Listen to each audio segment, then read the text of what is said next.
Hello, my lovely Leos. This is your reading for the week of May 12th, or whenever you hear it and it resonates.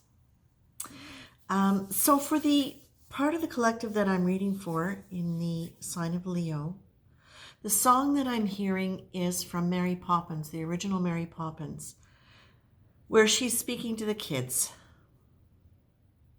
I don't know if it was her or Dick Van Dyke, but it was somebody singing, "Let's go fly a kite up to the highest heights. Come, let's go fly a kite. Up in the atmosphere, up where the air is clear. Come, let's go fly a kite," or words close to that. So as I'm tuning into that, Leo, what I'm feeling is that this is very much about you being in a situation right now where it's going to really benefit you to take a different perspective and not just look at it differently, but do what you can do to elevate whatever your state of mind and your state of energy is in before you look at a situation. Because what you've got here is you've got drop the weight, then you've got open to intuition and expect that you're going to get the answers that you need, and you've got patterns. So, Leo, you are, as we all know, a very powerful sign in terms of your personality and in terms of your ego. And you come by this honestly because you are very powerful signs and you have the ability to take control, to get things done, and to really use your intellect with great clarity and perception. Now, and you will often do it within helping roles, okay? So with that energy can also, it can create situations in your lives where you are sometimes more inclined to take over because A, you can, and B, you've probably been in positions where you've had to. But it can create a kind of pattern that you're being asked to look at where you have now kind of boxed yourself into situations where people are relying on you. And you may not want to be in that position right now or all the time or with everybody or even with certain people. Okay? So the thing is, part of Leo's love language is doing for people and giving things, money, as well as acts of kindness and support. So what you're really being asked to do, Leo, my dears, my dears, my dears, is look at what your patterns are around that. Because again, very often you've been moved into those patterns. You've kind of been molded into those patterns because of different situations in your life. And because you have a strong sense of ego and a strong sense of, how can I put this?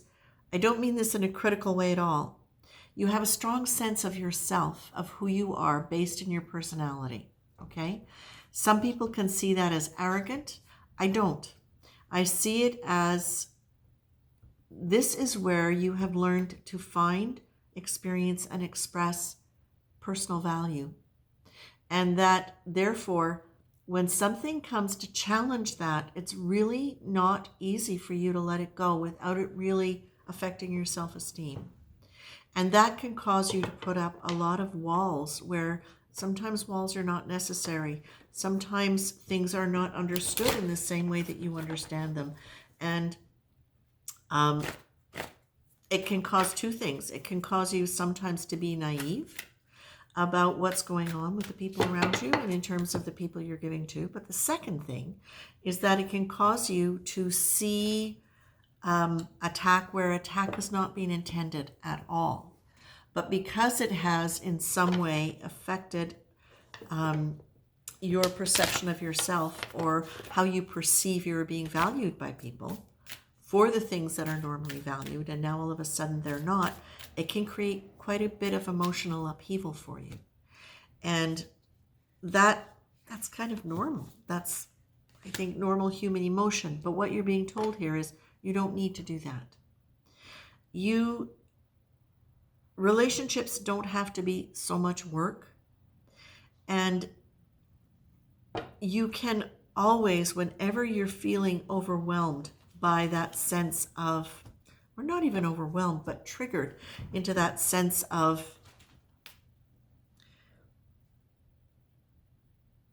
that person did me wrong, that action or that attitude was bad, I will defend myself now, or just into silent resentment, what you're being asked to go back to is the idea that as much as you think you know about a situation, please remember we all as humans are going to be, for the most part, assessing a situation or other people's behaviors through our own filters, and our own filters have a lot of ego defenses in them. It's part of the human condition. So you're being asked in that time, whenever you find yourself getting triggered, to look at it and say, you know what, just because I think this is what the truth is around this, or their behavior or their attitude or their action, there may be more here that I don't know. There may be a higher power involved that is helping to adjust situations through conflict, through chaos, through whatever. That's just one example. But the theme is that there is more that perhaps you don't know or you don't understand. And you're being asked to consider forgiveness as part of this. And I see that, as I said that to you, I literally saw the kite. And I saw not just the kite flying, but I saw you being lifted into the air by the kite. So that for me says, okay, what you're being really asked to do is try to, whatever situation has been holding you down, whether it's personal affront, being personally affronted, or whether or not it is about just a situation that you care about that you can't control, you're being asked to really move up and look down at what the bigger picture is. But you can only get that from an elevated point of view. You can only get that if you start being able to say, this is not just about the content of my life. This is about the structure of what life is about.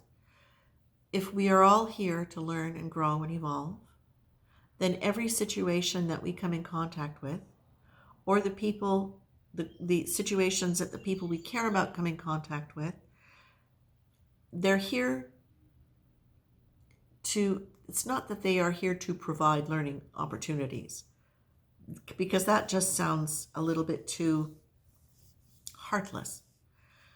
But they do provide learning opportunities, whether they are meant to or not. I'm not even going to weigh in on that today. Well, what you're being asked to consider is, if that is the case, then, and I can move into that sense of forgiveness that we're all here to learn and grow. I can't control everything. They can't control everything. And from an elevated position, I can look down on this and say, what can I get out of this? What can I learn? What are my patterns? Where do I struggle? Where can I move into pleasure and out of struggle? Have I valued struggle in such a way so that I am not allowing myself pleasure? Because, for example, if a situation is really difficult and you can still find pleasure somewhere else, does that make you a horrible person? Or does that make you somebody who's just going to be looking for a higher frequency, a higher feeling, so that you can deal better with whatever's going on? All right?